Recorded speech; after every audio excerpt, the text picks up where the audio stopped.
going to be talking about place training. We're just going to start out super easy. All you'll need is a bath mat or a towel or blanket that you don't care about getting a little bit dirty.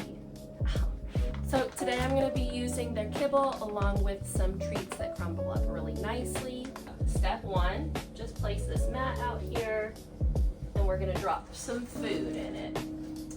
If you've got resource guarding problems with a multiple dog household, you'll want to just separate them with like an X pen or behind a baby gate and give them each their own mat. But these guys are really good at sharing now.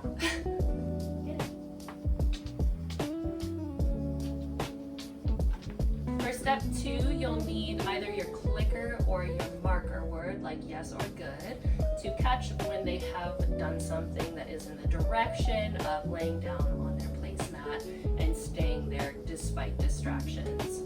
So at first, I might just be looking for one paw on the mat. Then we're going to increase the criteria to 2 paws, 3 paws, 4 paws. Then maybe we're looking for something that's more floorward, so relaxing body language. You might start to see some softness in their back and shoulders and hips. You might get a sit. That's really good. We want to catch that. The eventual goal is for them to be laying down and feel comfortable enough to change positions and just turn their brain off. So we've got 2 paws on the mat.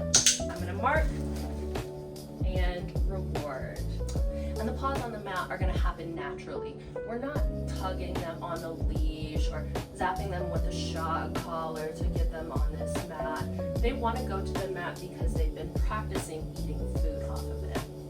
Really important in the early stages to toss a treat away and take that mat back so it can maintain salience. When they see the mat out, they know it's on.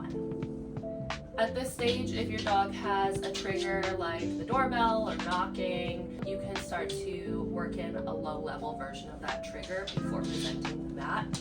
So we can start to teach them, hey, when you hear the sound, it means your mat is coming out, better go there. Blue already knows. Don't you, Blue? As you can see, Blue is starting to go forward here. We're seeing some relaxed body language in her shoulders. So I'm going to make sure to mark that with my clicker and reinforce her on her mat. Now you see that she's gone into a down position. I love that. Let's pay that. Good job. I know I'm working with 2 dogs today. You're going to find it a lot easier to work with 1 dog individually and get those skills up, then work with the next dog individually, and then put them together. Because it can get a little bit confusing teaching them both this skill at the same time. So I'm using the marker for both of the dogs, even though we're not both in a perfect down. One of us is, the other's got paws on the mat, I'll take it. Good job. And then after we've practiced this step of laying down on the mat, we can start to add some duration. So wait a little bit after they've laid down before you mark, and then reward.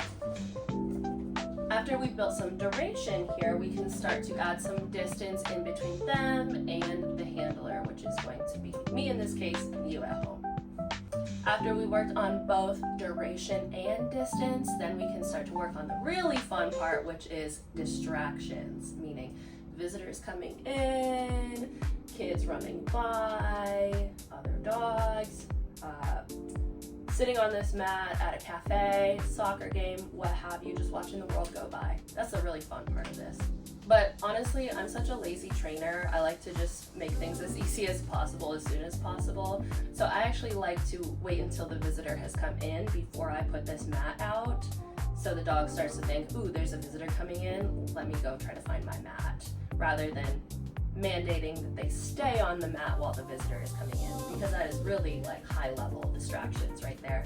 It's going to take a lot of training to get that rock solid. And I just try to make sure the dog is as successful as possible so that the human is as happy as possible, like day one.